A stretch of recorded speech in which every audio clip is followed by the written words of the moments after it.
My name is Marissa Vale, 34 years old. I remember the day at Vale's family dinner, my dad Thomas looked straight at me and said, "You are the most useless child in this house." My mom Eleanor smirked. My sister Camilla laughed under her breath. Julian didn't even glance up from his phone. I didn't argue. I didn't cry. I just smiled, slow, deliberate, and walked out into the hot Phoenix night. At 7 a.m. the next morning, I woke to 42 missed calls from Mom and one message from Dad, just a single word, "Please." I typed back with steady hands, "Useless is busy." Before I dive deeper, tell me in the comments where you're watching from. If you've ever felt like the outsider in your own family, hit that like button so I know I'm not alone. And subscribe. This story only gets heavier. Growing up in Desert Ridge, Phoenix always felt like walking through a house where every spotlight was aimed just a few inches away from me. Our walls were lined with framed certificates, crystal awards, glossy photos of my brother Julian, shaking hands with his professors, and my sister Camilla standing in front of her debate trophies. My own achievements, little ribbons from school plays, thank you cards from charity events I'd organized, were stuffed into a drawer in my bedroom. They never made it to the hallway. When I was younger, I thought invisibility was something you could cure if you just worked harder. So I poured myself into being useful. I'd wake before dawn on Sundays, sneaking into the kitchen to make pancakes just the way Dad liked them, edges crisp, the center still soft. I'd set them on the table with a little sticky note, "For you, Dad." By the time he came downstairs, the pancakes would be cold. He'd brush past them, never asking who had made them, never noticing my ink-smudged handwriting. Mom's love was conditional, always dressed in comparison. "That's cute, Marissa," she'd say whenever I talked about planning fundraisers or school events. "But when will you get a real job?" Her eyes would drift back to Camilla, who was already preparing for law school. My sister knew how to bask in that gaze. She'd flip her hair, sip her coffee, and soak in the pride that I never seemed to earn. It wasn't just words. Money tied me down to them like invisible rope. By the time I was 26, I was already funneling $2,500 a month into my parents' mortgage because they were on the brink of foreclosure. When Dad needed heart surgery, I wired over $3,000 to cover the deductible, no questions asked. Camilla once called me whispering from a stairwell, desperate to finish her last semester of law school. I handed over $5,000, telling her she didn't need to pay me back. She never did. They accepted every dollar as though it were their birthright. Gratitude was optional. But my grandfather, Arthur, saw me. He had this steady way of speaking, like every word was measured for weight before he gave it away. On our Sunday phone calls, he'd say things like, "You're doing too much for them, kid. A family should be a circle, not a siphon." I'd laugh him off, insisting that helping them was what family was all about. He'd only sigh as if he knew I'd have to learn the truth the hard way. Still, despite everything, a fragile hope clung to me. By the time I was 34, I had climbed to senior project manager at a top event planning firm in Phoenix. My boss handed me a promotion letter with a grin telling me I'd been killing it. The raise pushed my savings into 6 figures. For the first time, I had proof, not just in emotions, but in numbers, that I had built something real. And then there was Ethan, a history teacher who laughed with his whole body and made silence feel safe. He proposed under a desert sky streaked with orange and copper, holding out a simple ring that felt more powerful than anything flashy. I said yes without hesitation. For once, I felt like my life was moving forward on my own terms. That summer, I decided to share both pieces of news, the promotion and the engagement, with my family. Foolishly, maybe I thought this time would be different. To prepare, I poured myself into something I hoped would soften the ground, a handmade family photo album. I pulled boxes of old photos from closets, scanning and printing them late into the night. Pages filled with snapshots, my parents' wedding, our backyard summers with sprinklers, birthday cakes with melting candles. I wrote captions in silver ink, added little stickers, pressed wildflower petals into the corners. Every page was my way of saying I still care. I still want to belong. The night of the dinner, I placed the gold-wrapped album carefully in my bag, my engagement ring glinting under the kitchen light as I zipped it shut. I told myself, this is the night. They'll have to see me. My chest tightened with a mix of dread and excitement. The Vale house on Desert Ridge Drive had never felt like home, but maybe this night could rewrite that. When I pulled into the driveway, I heard them before I saw them. Dad's booming voice carried through the open window, bragging about Julian's tech startup to a neighbor. Mom's laughter followed, laced with pride. Camilla chimed in with details about her latest real estate victory, her voice like polished glass. I gripped the steering wheel, staring at the front door. My news felt suddenly fragile like glassware, rattling in the trunk of a car. But I walked in anyway. The air smelled of roasted chicken and lemon polish, the familiar Vale family mix of presentation and performance. I stood there with the wrapped album in my hands, waiting for one of them to notice. Mom barely glanced up. "That's nice, Marissa. Just put it somewhere," she said, turning back to Camilla. My brother didn't look up from his phone. My sister smirked as if I'd walked into the wrong scene. I placed the album gently on the sideboard and swallowed the sting. Dinner hadn't even started, and already I felt 12 again, present but unseen. Still, I told myself, hold on, wait until the right moment. They'll have to listen. That night was supposed to be my chance. I didn't know yet it would become the beginning of the end. The clinking of silverware and the rise and fall of their voices felt like background music I had heard too many times before. Dad carved the chicken while Mom beamed at Camilla's story about a celebrity client. Julian, of course, scrolled his phone, nodding at nothing but his own reflection in the screen. I sat at the edge of the table, heart pounding with the words I had rehearsed, waiting for silence that never arrived. I tapped the ring hidden under the napkin in my lap, feeling its cool metal against my finger. I thought, this is it, just speak. My breath caught as I tried to step into their conversation. "Everyone, I have something to share," I said, forcing brightness into my tone. For a second, they actually looked up. All 3 pairs of eyes and Dad's half-raised fork aimed at me. My chest lifted with hope. I was promoted to senior project manager, and Ethan and I. The sound of metal slamming against porcelain cut me off. Dad's fork clattered like a gavel, silencing the court. His eyes narrowed, voice sharp as broken glass. "You are the most useless child in this house." Marissa, planning parties isn't a real career. Why can't you be more like Julian or Camilla? The words hit harder than I expected, not because they were new, but because of how practiced they sounded, like he'd been saving them for years. Mom's lips curved into that familiar smirk, her glass of wine trembling slightly with her amusement. Camilla laughed outright, flicking her hair back. Julian didn't even speak. His faint grin was enough. My throat burned. My body screamed to defend itself, to list every gala, every corporate contract, every night I stayed until sunrise, transforming chaos into something seamless. I could have reminded them of the mortgage payments, the tuition, the medical bills, all the ways I had carried them. But in that moment, it was as if my voice no longer belonged to me. Instead, a strange calm washed over me. A clarity I hadn't felt in years. I looked at each of them, memorizing the way their faces twisted with condescension. Then I smiled, slow, deliberate. The kind of smile that unsettles because it carries no anger, only finality.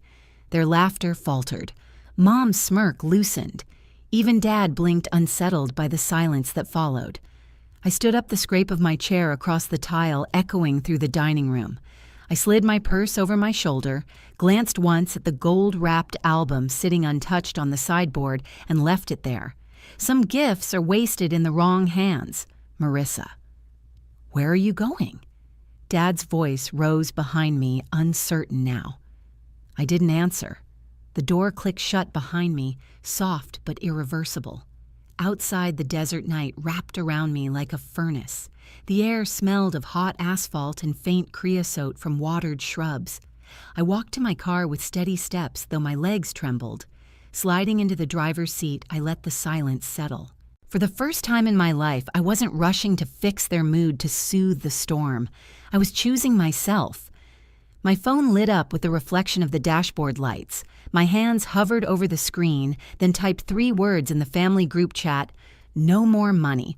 I added 2 more good luck. Then I pressed send. The weight that lifted off me was almost physical, like dropping a suitcase I had carried too many miles. My fingers hovered again, tempted to explain, to remind them of the years I had been their safety net. But I stopped. They didn't deserve my explanations. I turned the phone face down, switched the ringer off, and stared through the windshield at the dark cul-de-sac. The Vale house stood behind me, glowing like a stage set, but the show was over. I gripped the wheel, the leather warm from the day's sun, and breathed. For once, I wasn't suffocating.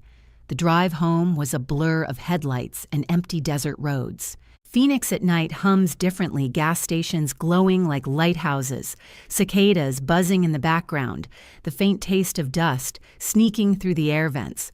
I rolled down the window halfway, letting the hot wind slap against my face, grounding me in my decision. When I reached my apartment, Ethan was waiting with the porch light on. He opened the door before I even put the key, and worry etched across his face.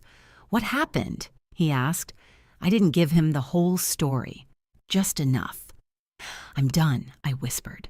My voice shook, but not from fear, from relief. Inside, I set my purse on the counter, powered off my phone completely, and tossed it aside. Tomorrow could bring chaos, but tonight was mine. Ethan wrapped his arms around me, his warmth anchoring me to this new reality. I closed my eyes and thought of Arthur's words. A family should be a circle, not a siphon. For the first time, I understood. I had been the siphon source for too long. Tonight, I sealed it shut. The breaking point wasn't a scream or a fight or a dramatic collapse. It was a quiet click of a door, a simple text, and a decision that would unravel everything they thought they controlled. And as I lay awake later that night, the silence of my powered-off phone beside me, I realized something that made me smile in the dark. They were about to learn what life without me really looked like. Morning sunlight slipped through the blinds, slicing my bedroom into strips of gold and shadow. The first thing I noticed wasn't the warmth on my skin, it was the silence.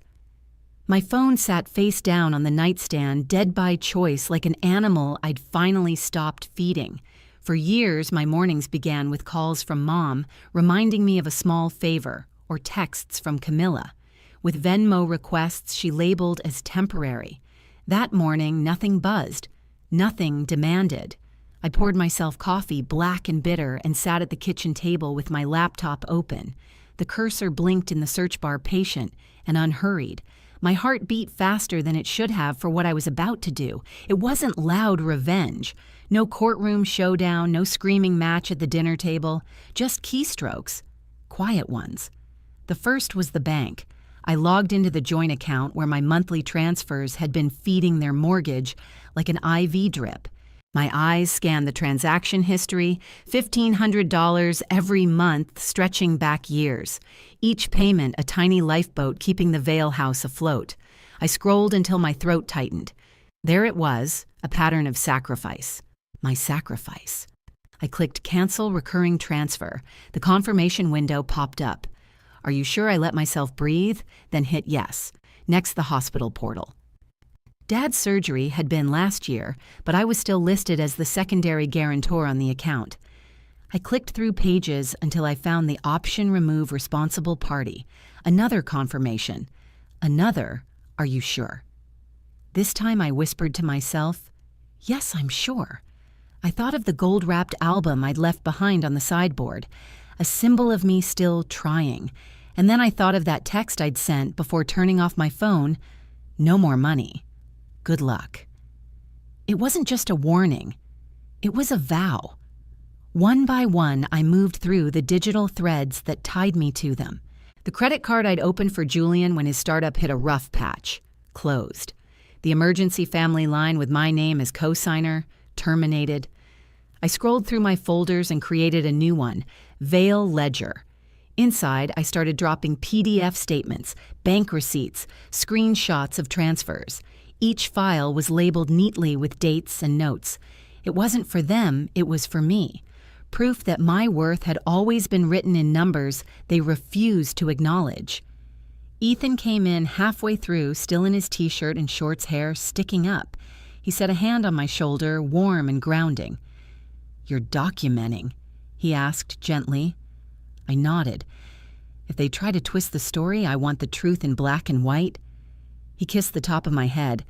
That's not petty. That's protection. I smiled faintly. He understood. It wasn't about revenge. It was about reclaiming control. After he left for work, I sat staring at the screen, the folder glowing back at me. The urge to cry rose like a tide, but the tears didn't come. Not yet. Instead, I reached for a notebook leather-bound, a gift from Grandpa Arthur last Christmas. The first page was still blank. I picked up a pen and started writing, mortgage $1,500 month, 4 years, $72,000. Cheryl's law school, $5,000. Dad's surgery, $3,000. Julian's loan, $2,500. The total startled me, $82,500. Nearly the cost of freedom if freedom had a price tag. I underlined the number twice. Then I wrote one sentence beneath it. This is where it ends. Arthur called me that afternoon. His voice was rough but steady like gravel under tires. Kid, he said, skipping the pleasantries. I saw your message. Good for you. I almost laughed. You don't think I was too harsh? He scoffed. You've been their oxygen tank for years. You just pulled the plug. Don't mistake survival for cruelty. I closed my eyes, leaning into his words like they were shade in the desert heat. They'll hate me for this. They already did, he said simply. Not in words, maybe, but in how they treated you. Now you're just refusing to hate yourself, too. When we hung up, I sat in silence for a long while. His voice echoed sharp and clean. Don't mistake survival for cruelty. That night, Ethan and I walked through the quiet streets of our neighborhood, the cicadas, buzzing like broken wires in the trees. Do you regret it? He asked. I shook my head.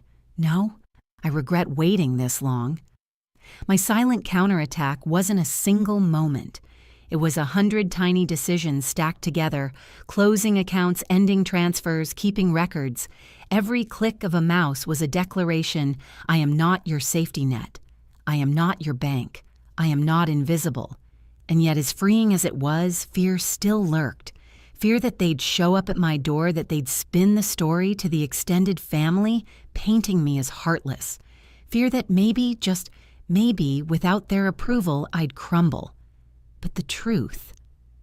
The silence around me was louder than their applause ever could have been. It told me I was finally in control. The house in Desert Ridge would feel the tremors soon enough. Bills would arrive. Mortgages would threaten. Julian's credit card would be declined. Camilla's calls to investors would fall flat. Mom's wine glass would tremble when the final notice slipped through their mail slot. They would learn. Not because I screamed it, but because I stopped whispering yes. And me, I was finally learning, too, that sometimes the most powerful fight is the one you wage in silence. The silence didn't last long. By the second morning, my phone lit up like a wildfire buzzing across the counter in angry bursts. I let it vibrate on the wood face down as if the black screen were a shield. 42 missed calls from Mom, 8 voicemails from Dad. Camilla sent a chain of texts, each one dripping with entitlement. You can't just cut us off like this. This is family. What about loyalty? Julian finally chimed in with a single line that made me laugh out loud. I thought we were partners. Partners. As if I'd ever signed up to bankroll his failing startup. I scrolled once, then pressed, Do Not Disturb. The silence returned sweeter this time. Still, I couldn't help imagining the scene unfolding back at Desert Ridge. I pictured Mom pacing the kitchen tiles in her silk robe, clutching a wine glass even though it wasn't noon.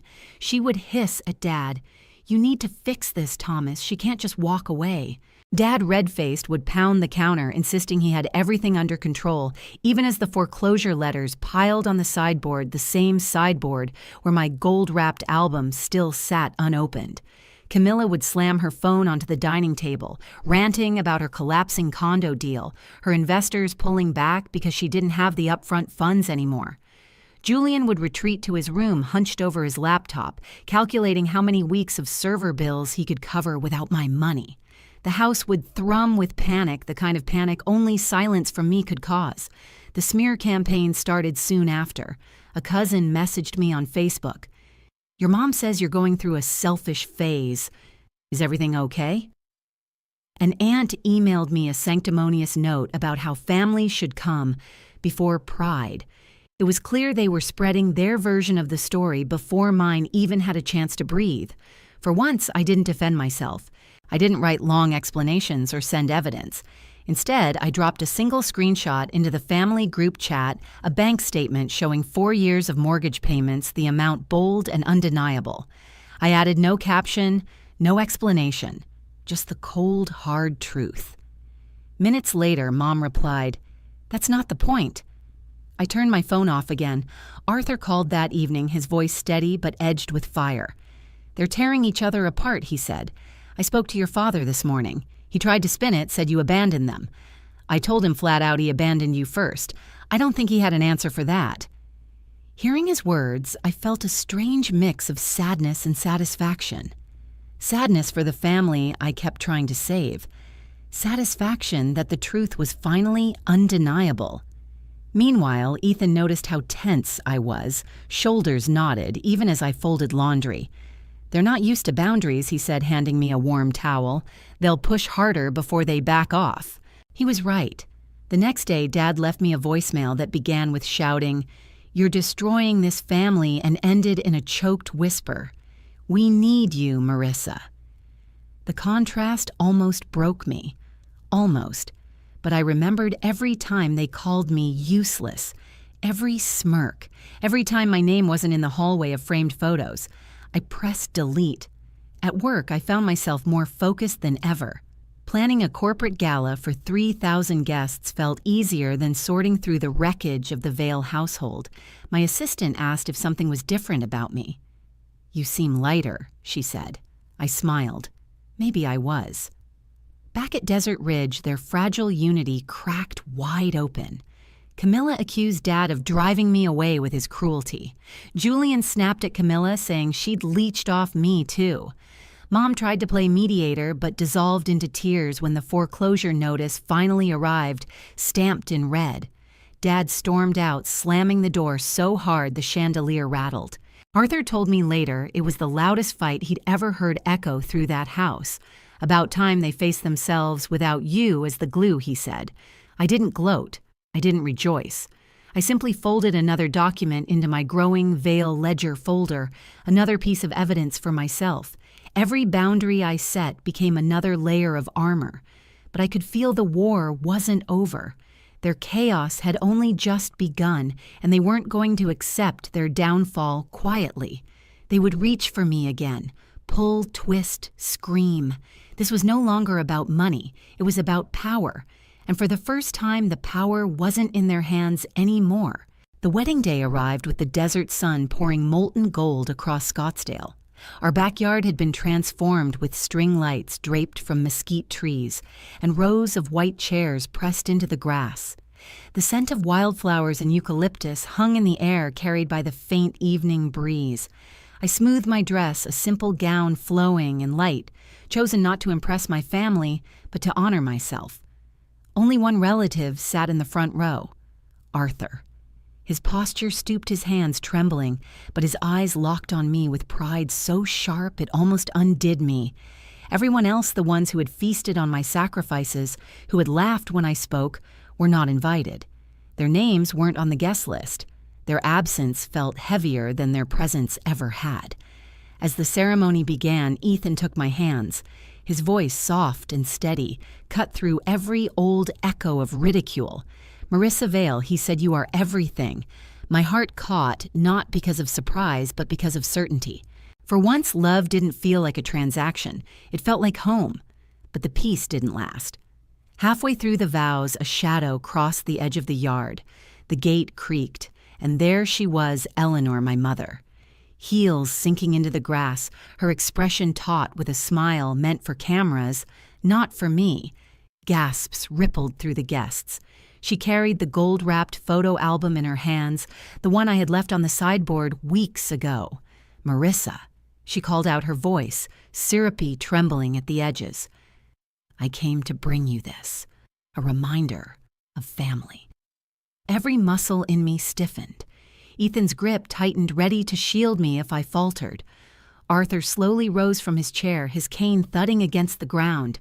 His voice raspy but resolute carried across the yard. "Not today, Eleanor. This day isn't yours." The silence that followed was deafening. My mother's painted smile wavered, her mask slipping as she looked from me to Arthur. For once, she was the outsider. She clutched the album tighter, but the weight of it seemed to drag her hands down.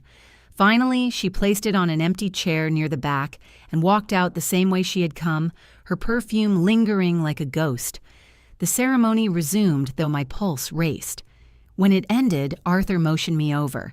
He handed me a sealed envelope, its paper thick and heavy, his name written in careful cursive on the front. "I didn't want to burden you," before he said, his voice breaking, "but it's time." Later that night, after the last guest had gone and the light swayed gently in the breeze, I opened it. Inside was a letter written in Arthur's steady hand, "Marissa. I've watched you give more than anyone ever asked for, and I've watched them give you nothing in return. You have carried this family for too long. My estate, modest as it is, will be left to you alone, not as repayment, but as recognition. You are the one who understands value. Promise me you'll use it to keep building the life they tried to take from you. You are my legacy, kid, not their cruelty."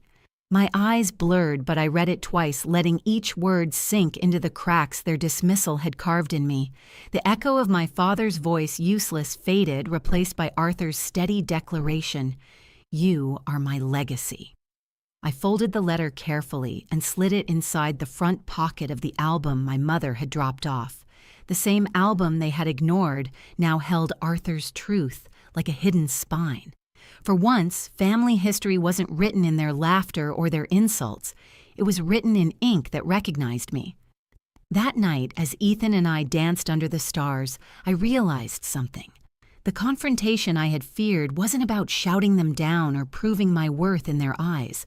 It was about refusing to let their absence define me and letting the echo of Arthur's words guide me instead. The Vales might still sneer in their crumbling house in Desert Ridge. They might curse my name while foreclosure notices piled at their door. But the final word didn't belong to them. It belonged to Arthur. It belonged to me. And it was simple. You were never useless. You were the foundation. Weeks slipped into months, and the Vale house in Desert Ridge became nothing more than a point on a map I didn't need to visit. News trickled through mutual acquaintances, foreclosure papers nailed to the door, Camilla losing clients when her reputation cracked, Julian exhausted from working double shifts to keep his startup from drowning. My parents had downsized to a cramped apartment on the edge of Phoenix, a place with no chandelier to rattle when they fought. I didn't gloat. I didn't even check the details. Their downfall wasn't my story anymore. My story was here in Scottsdale, where Ethan and I had moved into a modest 2-bedroom with sunlit windows and a backyard big enough for the dog we kept talking about adopting. I filled the shelves with books and the album my mother had once dismissed, except now, tucked inside its front pocket, rested Arthur's letter. The words, "You are my legacy," had become my anchor. Whenever doubt crept in on nights when old wounds whispered that maybe I had been too harsh, I'd open that envelope, let the ink steady me. At work, everything flourished. My new role as director of projects meant leading a team, mentoring younger planners, shaping events that drew thousands. The girl who used to tape extension cords under tables was now orchestrating entire citywide festivals. My name appeared in trade magazines, my email filled with clients eager for my vision. People saw me, trusted me, relied on me. It felt nothing like the hollow dependency my family had built on my back. This was respect earned and real. Arthur wrote less frequently as his hands grew weaker, but every letter carried the same refrain. "Keep going, kid. You've already proven yourself to the only people who matter, the ones who choose to see you." His words reminded me that family wasn't defined by blood, but by choice, by presence, by love, that doesn't demand sacrifice as proof. Sometimes late at night, I'd lie awake next to Ethan, the ceiling fan humming above, and let myself replay the past. The slammed forks, the smirks, the word useless tossed at me like an heirloom. But instead of pain, what I felt was distance, like watching an old movie that no longer stung. I had walked out of that dining room and into my life, and that choice rewrote everything. I stopped measuring myself against their yardsticks. My worth wasn't a tech contract or a condo sale. It was the laughter of friends at our wedding reception, the glow of lights I strung in my own backyard, the projects my team completed with pride. It was waking up next to a man who saw me completely without conditions. The last time I saw Arthur, months before he passed, he held my hand and said, "They'll keep spinning, Marissa. But you found your gravity." I didn't fully understand until after he was gone. Gravity wasn't about weight, it was about pull, about where I chose to root myself and what I refused to orbit anymore. When the funeral came, I wore black not for my parents' benefit, but for him. I didn't speak to the others. I carried his letter in my pocket like a shield. After the service, I stood alone at the graveside, the desert wind scattering dust across my shoes. "Thank you," I whispered, "for seeing me." Back at home, Ethan met me with open arms. We sat in the quiet, our future stretching ahead, plans for travel, for a family, for mornings not built on dread, but on coffee and shared sunlight. Sometimes I wonder if the Veils ever open that album, if they ever flip through the pages I spent nights crafting the captions, in silver ink, the pressed petals. Do they see what they missed? Do they realize the foundation they mocked was the one holding them up all along? Maybe, maybe not. But here's the truth I carry now. I don't need them to, because I know, and knowing is enough. The word useless has lost its sting. It echoes differently now, hollow and powerless against the life I've built. In its place, another echo rises, Arthur's voice warm and steady. "You are my legacy, and in that echo, I've found my home." If you've ever been dismissed, overlooked, or made to feel like you didn't matter in your own family, I hope my story reminded you that you're not alone. Walking away from toxic patterns isn't weakness, it's strength. Sometimes the bravest thing you can do is choose yourself, even when it hurts. I'd love to hear your story. What boundaries have you set? And how did it change your life? Share it in the comments below so we can support each other. And if this resonated with you, please subscribe, and stay tuned, more stories are coming.